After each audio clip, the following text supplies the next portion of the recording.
Welcome to the Today is a Good Day podcast, a podcast to bring you a new point of support as you navigate your NICU journey.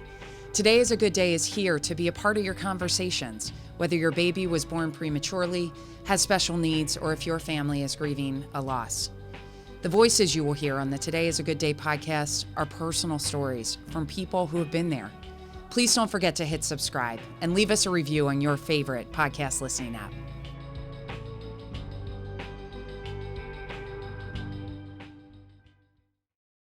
After a NICU experience, considering another pregnancy can be stressful, especially if the previous pregnancy included an extended stay in the NICU or a tragic loss.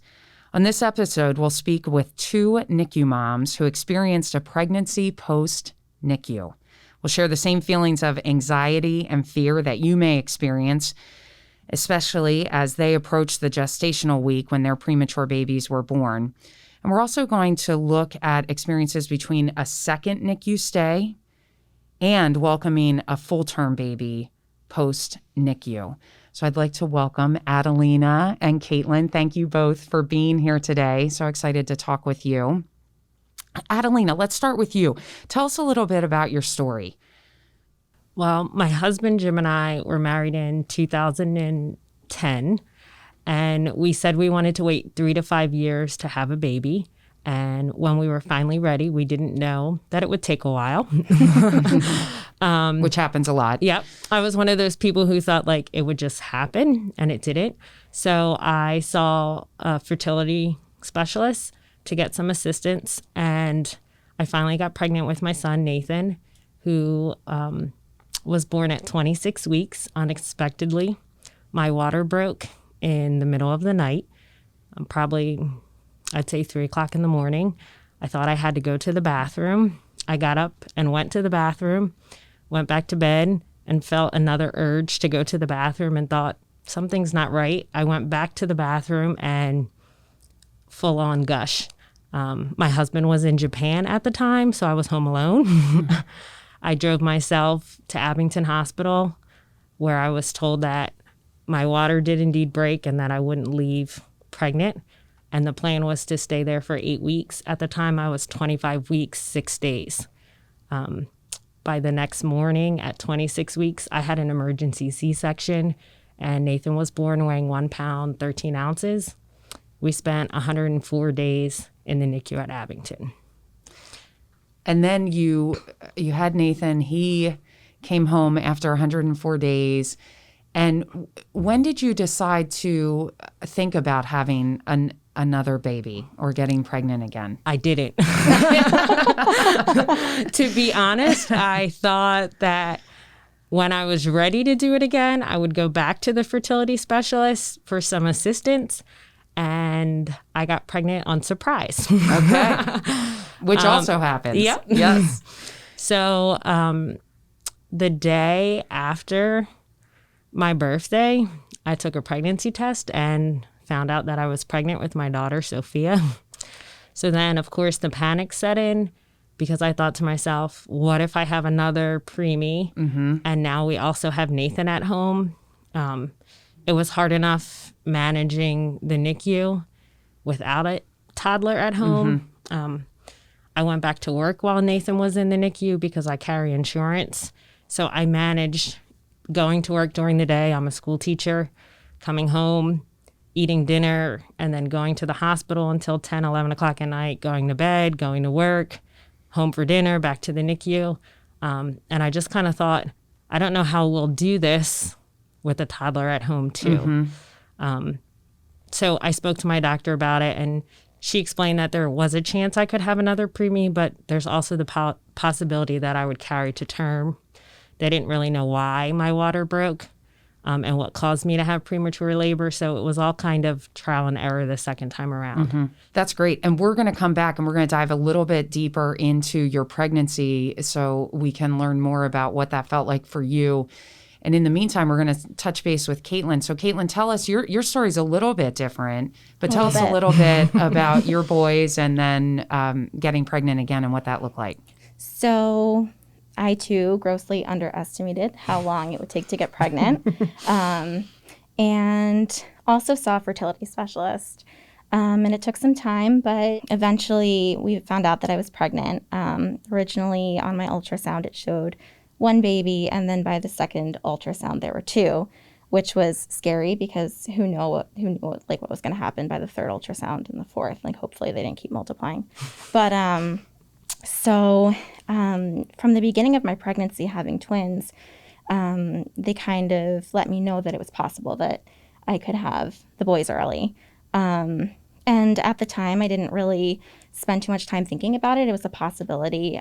Anything going wrong is a possibility, and you don't want to kind of dwell on it too much. So because they were, my boys are identical, I was getting biweekly ultrasounds. So I would go in to see my maternal fetal medicine specialist every 2 weeks. They would check on the boys, monitor for twin-to-twin transfusion syndrome, which basically is just something that can develop when you have two fetuses sharing a placenta. There can be uneven blood distribution, nutrient distribution, and all that. So by 25 weeks, I was feeling pretty uncomfortable. I was having what I figured out were Braxton Hicks-like contractions. And when I went in, I asked them to measure my cervix. And they told me, we don't really do that until about 32 weeks. Don't worry about it. You're fine. Everybody feels uncomfortable when they're pregnant with twins. And I said, can you just do it? It would make me feel better. So they did. And my cervix had shortened.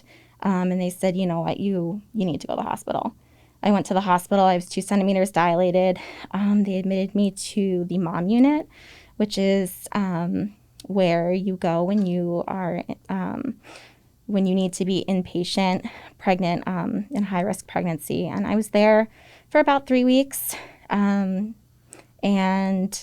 they released me and said that my contractions weren't productive. There wasn't really much they could do. Resting at home was the same as resting in the hospital. And within 24 hours, my water also broke. I thought, I started leaking, and I thought, you know what, people start, peeing their pants when they're pregnant with twins, like you can't, you lose bladder control, and that's what I thought was happening. And I went to bed, and I woke up in a puddle of amniotic fluid. And so we rushed to the hospital, and within about 12 hours, I was also in an emergency C-section. My son Braden was 2 pounds 6 ounces. My son Parker was 2 pounds 12 ounces. And so they had 62 and 74-day NICU stay, respectively. And so after they came home, their NICU stay was really difficult for me. And then coming home was also really difficult for me. My son came home on oxygen and a monitor. And it was just really hard managing 2 babies at home when you had been through what we had been through and seen what we had seen in the NICU. And so we really didn't think for a while about getting pregnant again. And when we decided that, we were ready to talk about having another one, it was a lot of conversation. Reached out to our doctors to figure out what the best way was to move forward. And when we found out that we were in fact pregnant, it was the same thing. It was a lot of elation, but there's also a lot of trepidation there, worrying, thinking, what is this journey going to be like? Were you considered high risk for that second pregnancy? So at the time, in speaking with my OB, she said, yeah, you're considered high risk, but, we honestly think that the preterm labor, preterm birth, all of that was because you were pregnant with twins. And we wouldn't really worried about going forward. And at that moment, I said, you know what, I don't think that's a good way to look at it. I didn't feel good about it. I wasn't ready to say, you know what, it was probably just a fluke. I'm going to go into this and just hope for the best. Mm-hmm. So I switched OB groups at that time. And I said, I'm going to find somebody that takes this as seriously as I do. Mm-hmm. So when I found my next OB, I said, I take this really seriously. I want to see a maternal fetal medicine specialist from the outset. And So they were really understanding. They said, we want you to have the best shot at this as well. And they wrote me a referral to see the MFM right away. And so initially, I was considered high risk because I had given birth previously, but because I was pregnant with twins, they said, it happens a lot. It's a fluke. And I wasn't really willing to accept that as fact. And I wanted to be monitored more closely. So I did switch at that time to a practice that I felt comfortable with. And Adelina, were you considered high risk? I was considered high risk the second time. And what I hear you both saying, and I personally feel it as well, as we welcomed identical twin girls at 23 weeks and then went on to welcome a full-term baby girl, but advocating for yourself to try and feel as comfortable as possible during that second pregnancy, because it is scary. And what recommendations or what advice or what do you look back on during each of your experiences that you would tell others going through the same thing? How did you advocate for yourself? How did you get through that chunk of time, especially as you hit the gestational week of when your first preemie was born? What would you tell others going through it? Adelina, let's start with you. My OB was very supportive of making sure that I kind of got the things that I needed. I did Makina progestin injections from starting at 16 weeks every week, and I had frequent ultrasounds in the beginning to measure my cervix. But part of me felt like I knew the possibility was still there, and at one of my appointments towards the end, they did say that my cervix was shortening, but I was too far to get a cerclage. So they did mention, at this point, we can't really do anything. You can just continue the injections and you may have a preemie. I had to kind of remind myself, which would be my advice, that yes, it's possible I'll have another preemie, but it's possible that I could make it to the goal of 37 weeks. For me, the goal was to get to 37 weeks, my second pregnancy. And I was scheduled for a C-section at 37 weeks. So I had to keep just telling myself, one day at a time, 1 week at a time, and hopefully you'll get there. Yes. And I did. So, And a cerclage is something that some families have to talk to their OBGYNs about. I know personally for our family, I actually had 2 cerclages with our pregnancies post the girls being born, and that's a procedure where they stitch your cervix shut to give you a better shot at having a full-term pregnancy. But I think the same thing happened with having the twins, Caitlin. For us, they said the same thing, that the second pregnancy, it was most likely due to the twins and twin-to-twin transfusion, which had started for our girls near when they were born.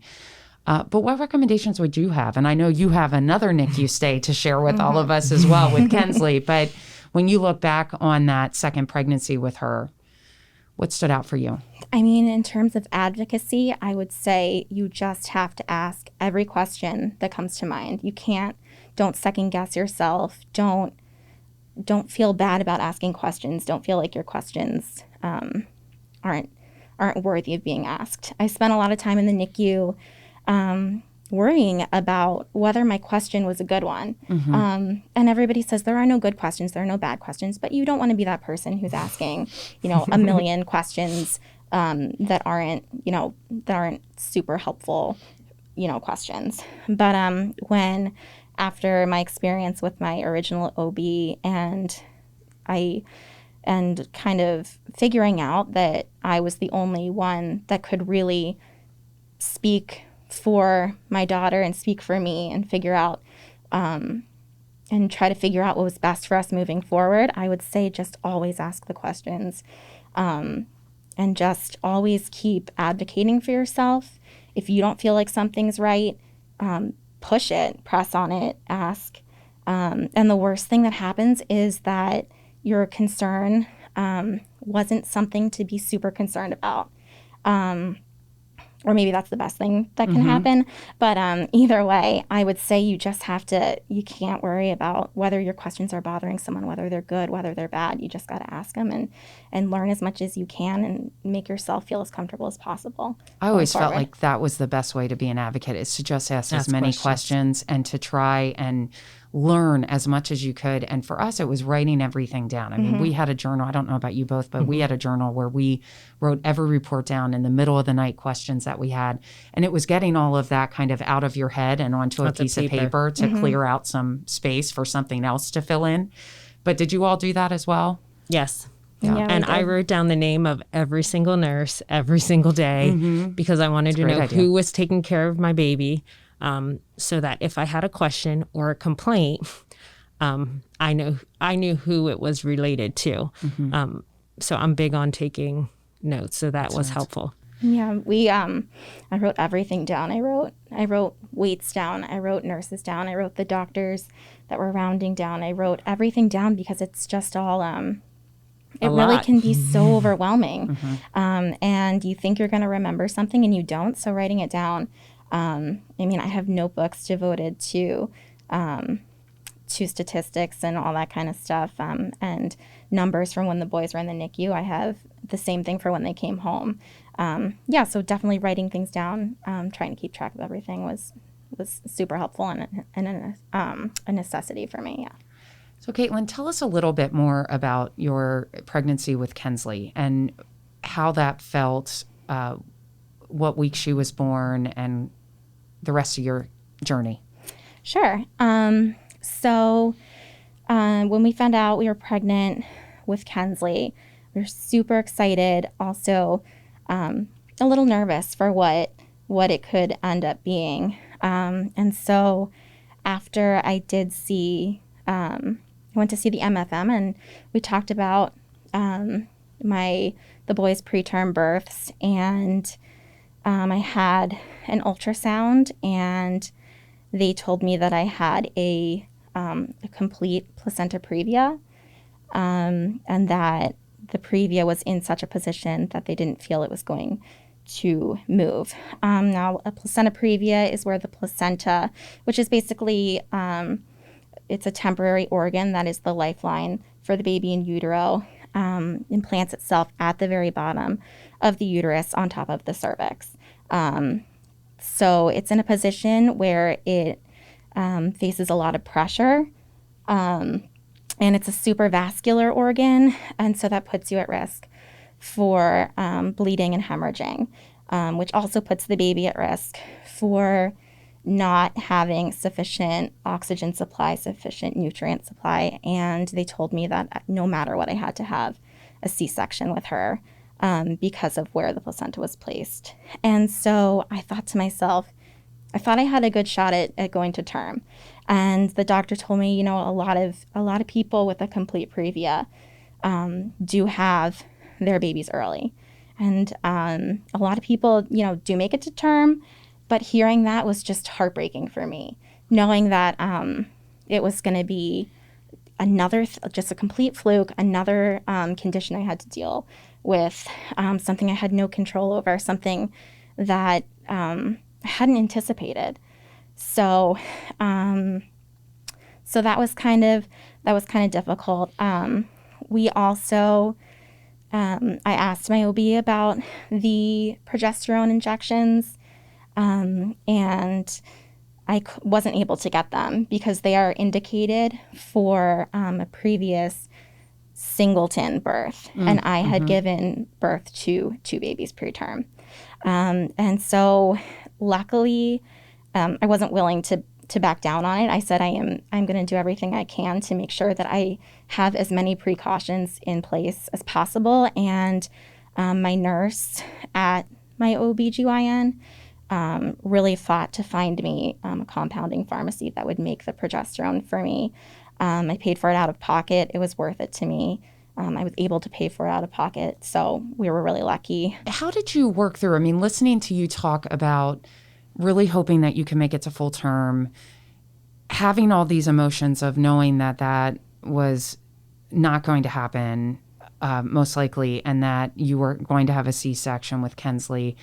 How did you get yourself through those days? I mean, it was hard. When I walked out of the MFM, I got in my car and I cried. It's really hard. You can cry here too. I always say all the time, we can cry. We are allowed to cry whenever we want. I think I just did yesterday. It never leaves you. I know, it doesn't. It doesn't leave you. Do you feel like that, Adelina? That it just stays with you? You never forget. You never forget. So it was hard. I got through it by looking back at what the boys had been through. It was a lot. And at the end of the day, I had had enough space from that journey to realize that what had happened in the NICU was a temporary thing. They came home, they were with me. We got through it, and we did way better than I would have ever expected. If you would have told me when we were in the NICU with them that they would be doing this well, I wouldn't have believed anybody. So I just kept telling myself, we did this once before. Hopefully we won't have to do it again, but we'll get through it if we do. And we kind of made sure that we had our support systems in place ahead of time, that we talked to our families, we talked to our friends, and we said, this is a real possibility. We might have to do this again. Kind of just figuring out what that would look like for us. Having 2 babies at home. I mean, they were almost 3, so they aren't babies, but a little. So, yeah, you needed to have a care plan in place for them. And so we talked about it a lot. That's how we got through it. I wouldn't have been able to get through it if I had just kept it inside, obviously, because I'm an emotional person. And so we talked to our families, we talked to the doctors, we talked to nurses and doctors that took care of the boys. And we did things that, kind of made us feel more confident in the plan that we would kind of execute if it happened again. And that was definitely reassuring. And what week was Kensley born? Kensley was born at 31 weeks. So she made it 3 weeks longer than the boys, which if you've ever had kids in the NICU, 3 weeks is a long time. It makes a whole lot of a difference. Yes. Yeah. So. Yeah. And how long was her stay in the NICU? She was there for 25 days, which felt like 2 days. It was honestly, compared to the boys' stay, it felt like a breeze. I felt like I was, it felt great, which is so strange to say. But when you were there the second time, did you feel similar emotions to when you were there with Braden and Parker, or did you have different feelings with Kensley, just with you being there the second time around? Did you feel more confident in the questions you were asking, or how did that experience change? I definitely felt more confident. When I was in the hospital, I had a 3-week hospital stay with her too, because I did have a bunch of hemorrhaging episodes. But I felt like I kind of knew a little bit what I was looking for. I knew the questions to ask. I knew the environment, and that's just such an unknown before you get into the NICU. Is what it's an intensive care unit. I mean, we talk about the NICU. You tend to forget that it's an ICU. Yes. It's a place where you go to see your baby every day. It's a nurturing environment, but it's a unit at a hospital where critically ill babies live for the first few weeks of their life. And I felt like looking back on their time there, I felt like I was familiar with the alarms. I was familiar with the episodes that she might have. I was familiar with the fact that I might be pumping every 2 hours throughout her stay and at home when she wasn't home with me. So I did feel kind of empowered by the knowledge that I gained during my past experience. That's not to say I wasn't afraid. I was very afraid. I didn't know how it would be different. But when when I went in there the first time, I felt like I've done this before. I felt a lot more informed. I felt a lot more confident in how things were going to be going forward. Mm-hmm. Well, thank you for sharing that with us. Thank you. And thanks for being vulnerable, right? Yeah, of and course. sharing your emotions. I feel like it's so important, and we talk about that a lot with our work with Today is a Good Day to help foster that connection among parents and to have open dialogue with friends who understand, who have walked down this path. And speaking of that, with Sophia, Adelina, so your journey with her, you did make it to 37 weeks. 37 weeks. And one day, I think it was, they scheduled my C-section. Yes. And her journey was very different than Nathan's because she was considered early term. I did have a scheduled C-section, and I don't know about in Caitlin's emergency situation, I was put to sleep in mine. Yeah, I was with Yes. Hensley. So I was going to be awake this time. So that in itself was different, but I had a lot of anxiety about it that I don't even remember having her. I was apparently panicking during like the preparation and of my C-section that they gave me some medicine to calm me down, that I was so calm that I didn't even know I had a baby. I was awake, but when I first saw her, I was actually in recovery because I had kind of like relaxed and dozed off. That when I woke up, there was this baby on my chest, and I was kind of like, well, she's here. And I didn't see Nathan for 12 hours till after he was born. So to see her almost right away was a different feeling. And they had told me that she could be on the smaller side because she was 37 weeks as opposed to 40. But she weighed 6 pounds, 5 ounces, and Nathan weighed 1 pound, 13 ounces. So to me, she looked huge. Right. I'm like, this baby is not small. So it was a different journey with her because I did get to the 37 weeks. But Sophia ended up in the PICU on the day I was to be discharged. So some of those, although it wasn't the NICU, some of those emotions came back because Nathan was home. He was expecting us to come home. We had told him I was going to be home and the baby was going to be home. But something in my gut told me that something wasn't right with her. She was really fussy and just couldn't seem to settle. And I felt like she looked a little yellow and her eyes were really yellow. And finally, on the day when I got discharged, they diagnosed her with jaundice, and her weight had gone down. She had lost about 1.5 pounds. And her temperature was on the lower end. So they said, we have to send her to the PICU. So then this wave of emotion came back because here I am again expecting to go home with my baby, and she has to stay. Thankfully, Abington let me stay as well with her in the PICU.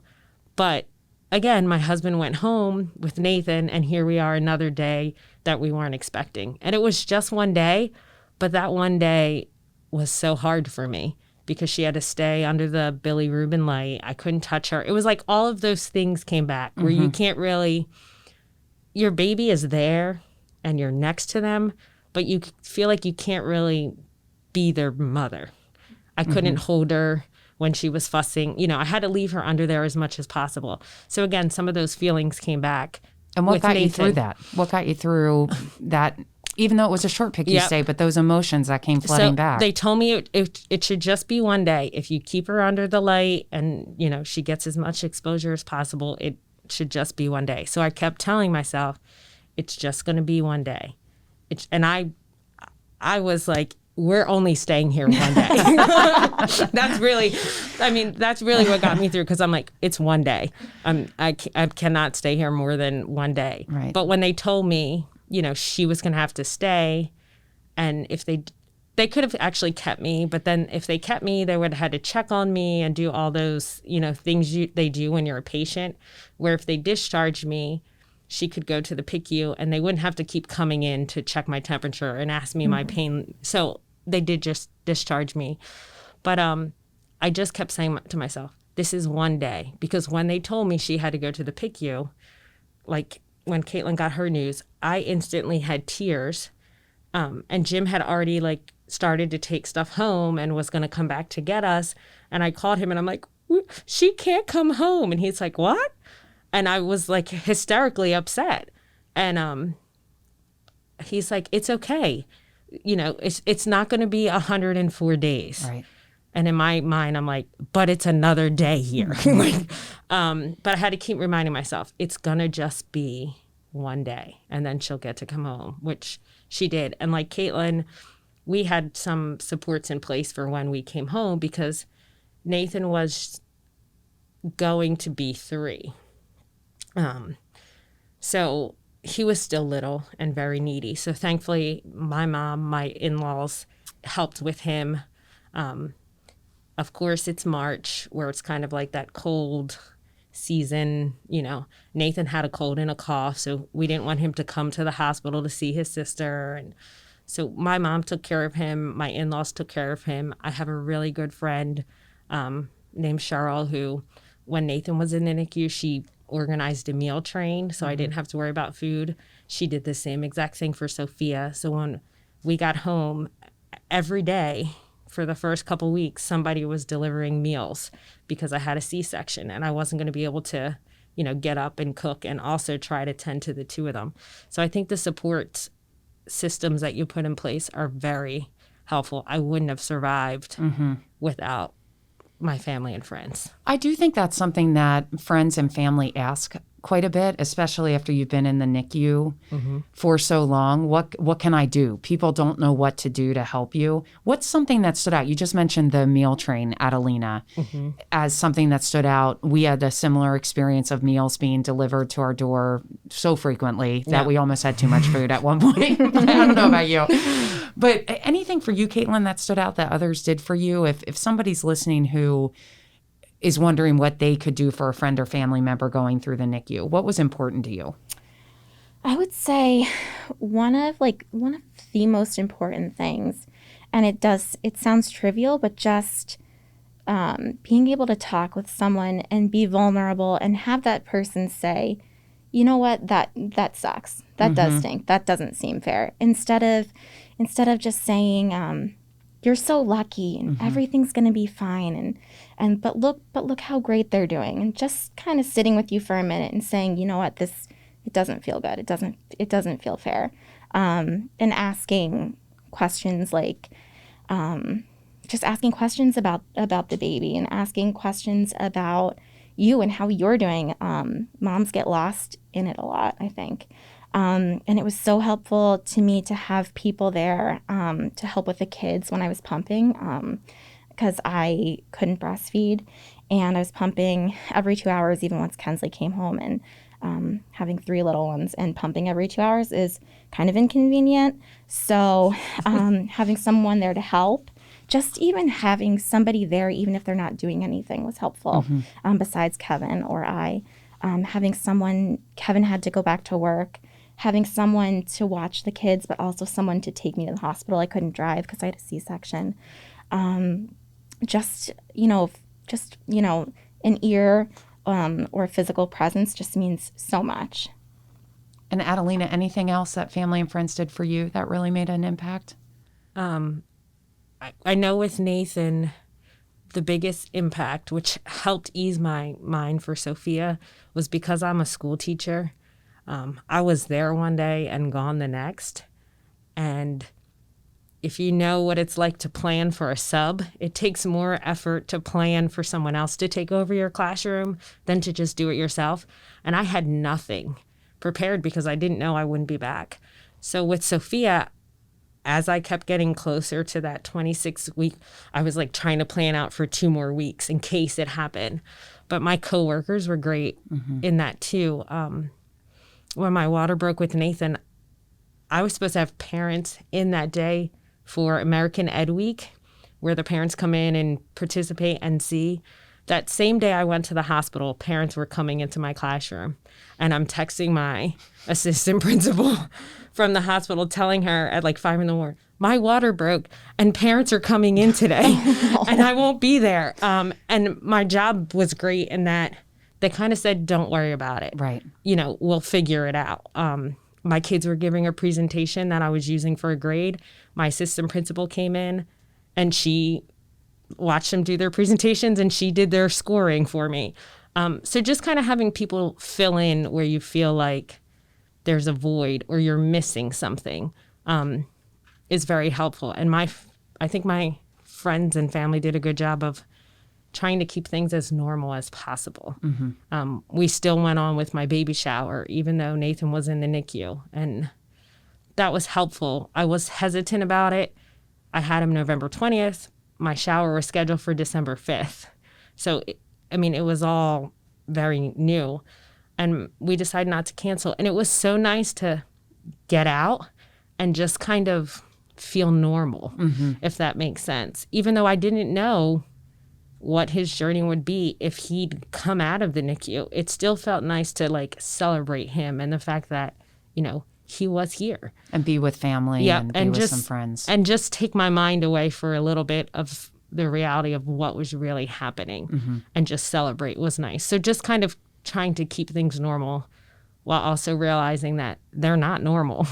No, that is such an important key to the NICU experience. We talk about it a lot with some sense of normalcy. It's okay to leave the NICU and to go to Target or to go get your nails done or to spend some time on your self-care, to stay home and watch a television show and just rest on the couch, right? To really try to take some of that time for some dedicated self-care so that you can heal and recover from the birth. Trauma. And the trauma. Going back to a second pregnancy and personally experiencing this as well, the point where you hit the gestational age that your preemie was born. Let's walk through that a little bit because that can be really emotional. And I still remember the day when we were pregnant with Martha Rose and that 23 and 5 week day came. It was very emotional for us. How did it feel for you both when you hit that point during your next pregnancy? I don't know, Adelina, if you want to start. Sure. I had a lot of anxiety about it. With Nathan, I didn't even have a hospital bag packed. So with Sophia, I packed my bag. I would say by 20 weeks, I had a bag ready to go. And I kept adding stuff to it, but at least I had something. And when I got to about 20, I had Nathan at 26 exactly, but about 25 weeks, I could feel a change. And I think I was oversensitive to everything that was happening with my body. Because with Nathan, I thought, kind of like Caitlin mentioned, that my friends always said, when you laugh, you're going to pee a little. Or so with Nathan, I would sometimes get what I thought was a little bit of pee, I couldn't control my bladder. And I actually think I was leaking the entire time and just didn't know it. So when I got to about 25 weeks with Sophia, I felt like I always thought I was peeing a little bit. And I would be at work and I'm like, I got to go to the bathroom. And I would check and there's nothing there. But I just kept feeling like it was happening again. And it wasn't. And every little bit of pressure that I felt or every sensation was over dramatic. And I called the doctor a couple times to say, can you just check to make sure? And a couple times they would say, just come in and make you feel better. And a couple times they would say, until it gets to XYZ, don't worry about it. When I got to 26 weeks, there was this weight that kind of fell off my shoulders. And it's weird when you really think about it because had I made it to 27 weeks, she still would have been extremely early. But something about getting past the 26-week mark just made everything feel less of a, I don't want to say a burden because having a baby isn't a burden, but it just kind of took some of that weight off of my shoulders and I felt some relief, if that makes sense. And with those emotions that you felt, that anxiety that you felt leading up to 26 weeks, it's my favorite question to ask, but how'd you work through that? I mean, if you were talking to another family who was going through the same thing. How did you get yourself through those difficult moments?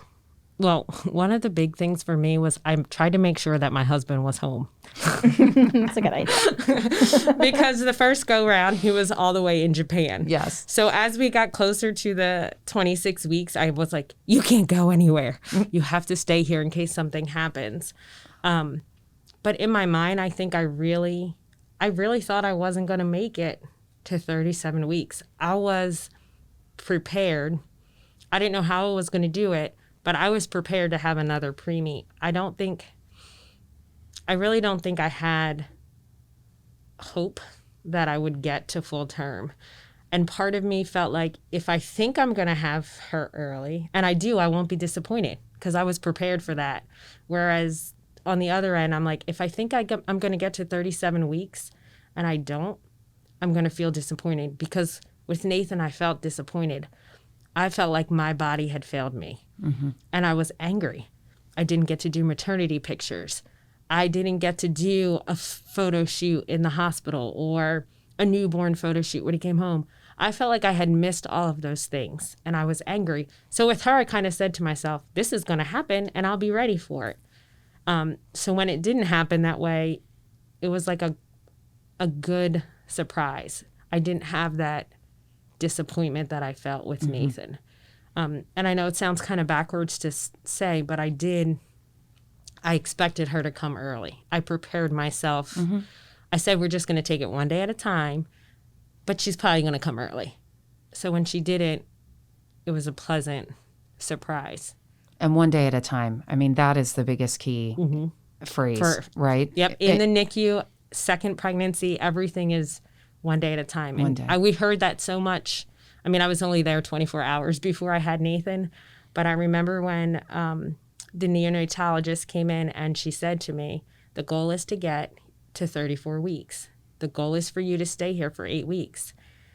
And I had Nathan the week before Thanksgiving, and I love Black Friday shopping. I had never missed Black Friday shopping. So when she said, you're going to stay here for 8 weeks, I was like, I can't go shopping on Black Friday? That was my first response. What? And I thought, I can't stay here for 8 weeks. Little did I know that I'd only be there 24 hours before I had him. But even after he was born, they kept saying, one day at a time. One day at a time. One day at a time. And I kind of kept that same mentality when I was pregnant the second time. One day at a time. Mm-hmm. Every day we get closer to 37 weeks, we're just taking it one day at a time. And sometimes it's 1 hour, it's one moment, it's 1 second at a time, especially through the NICU, but also going through that next pregnancy. Because it is filled with ups and downs. And I don't know about you all, but I thought more about picking things up and moving things, or things that I did the first time around that I thought, oh, I don't think I'm going to do that this time. What time. did I do that might have caused this to happen? Even though we know that we didn't. Right. You just, you feel that way. Right. Yes. But it is, you do think about that with the second pregnancy. How about you, Caitlin? I mean, by the time I hit 28 weeks, which was when the boys were born, I had already been hospitalized a couple of times. And each of those times I thought, if this is it, just going to deal with it. It's so helpful to know of so many success stories. Claire is one of them, being born so early and doing so well. And just, entertaining the thoughts of this could happen, and remembering, where I remembered, where I was, in the days before the boys were born. I was at the mom unit, but I remember what I meant to say was the days before I went into the mom unit. I remember being pregnant and going apple picking, and I picked 30 pounds of apples, and I went into the hospital, and they're like, you're probably going to be here for a long time. And I was like, I have 30 pounds of apples at home. What am I going to do with them? Thoughts that go through your mind, so right? Those apples were so important. But I remember when I approached 28 weeks with Kensley, I remember everything came flooding back every moment. And just thinking, saying, every baby is different. Every pregnancy is different. I could make it one more day. I could make it full term. And just trying to think of the things that could happen that could be positive, while kind of mentally preparing myself as well for if things took a turn for the worse. But getting through it, I mean, I really did just, I talked to my husband about how I was feeling. As you can see, I'm not good at hiding how I'm feeling. There was a lot of crying, but also having 2 boys that turned 3 to watch made me feel so much better. Just thinking how close, how far they've come, and thinking like, if I do have her today, I think we're gonna be okay. Was kind of how I got myself through it. All right, so I have to ask you both, biggest piece of advice that you have for a family who has experienced the NICU, is currently pregnant with their next pregnancy. How do they get through it? What's your biggest piece of advice that you give them? Caitlin, do you want to start? Sure. I would say if you're thinking about having another, you just have to go forward with it and know that that you could have a preemie, you could not have a preemie.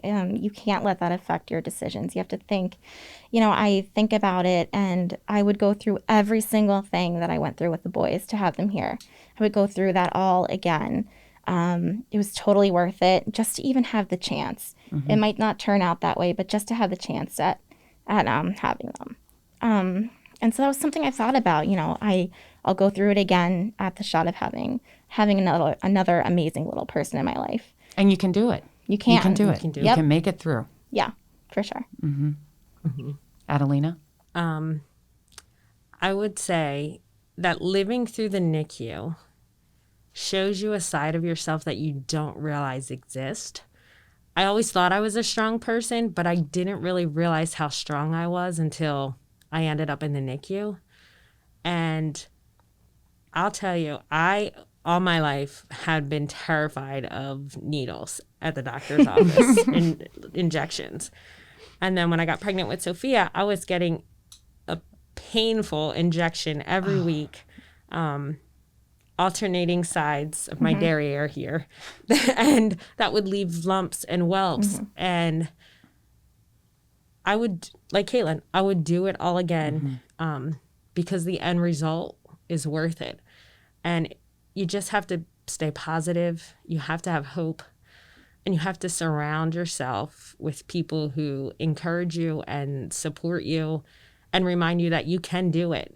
And pregnancy is something that we have no control over.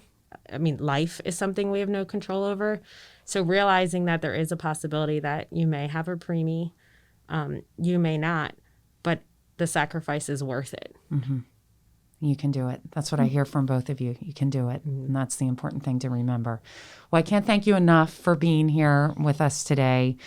Really appreciate you sharing your stories, opening up so that others can hear what you all have been through and hear about your wonderful miracles and how they're doing. Awesome. Thanks for having me.